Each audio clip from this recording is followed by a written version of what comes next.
So my name's Christine Burden. I work as an employment mentor for Stepping Stone. That involves working with people who are unemployed of all ages and helping them to think through what jobs they'd like to be doing, what job availability there is. When I was at school, right from being tiny, I always wanted to go into retail. Always wanted to do retail. My dad was a clerical officer working for British Rail ever since he left school. So he left school at 17, started that job and took early retirement when the company was privatised. So he worked in the same sort of job role, a couple of different places, but same sort of job role the whole of his life. Both my mum and dad were very, very good to me. They never pushed me to go to university. We talked about different job roles, so we talked about things like speech therapist and a couple of different other things. But I always wanted to do retail.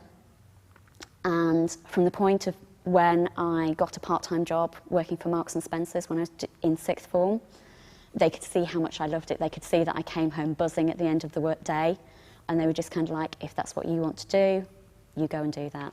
So I didn't go to university, I went straight into retail, worked as a sales assistant and absolutely loved it.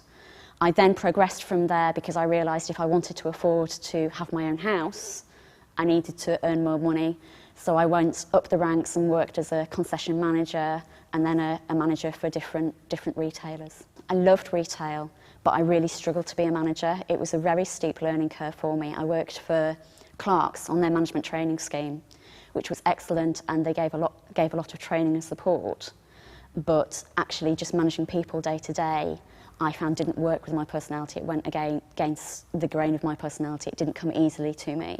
It was really hard. It was really, really hard. It affected my home life. It affected everything else that I was doing. It wasn't just a work thing. And I'd always promised myself that I would never do a job that made me that miserable. So I continued to struggle through doing that job.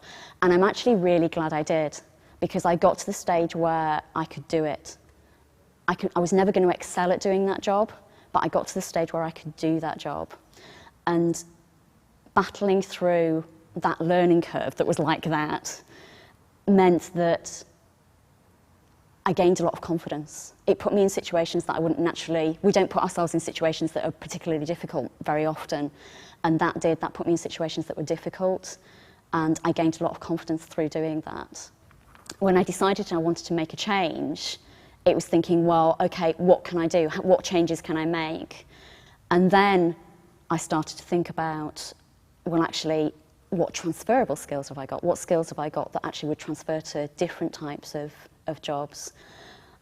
I went actually to a local careers service in the town where I was living at the time and initially looked at counselling, thinking about the fact that I enjoy talking to people on a one-to-one basis, I enjoy helping people, those kind of things. But when I was thinking about that job role, I decided that that would be too emotionally involved for me. I knew that with my own personality, I would take that home with me, and within 6 months of doing that job, I'd burn out. And when I looked at the job role of a careers advisor, it had a list of skills and qualities that a careers advisor should have, and I went down the list and felt that I had each one of those. Certainly, qualifications are important, but I would say in my life, skills have been more important, and being able to prove those skills has been probably the most important.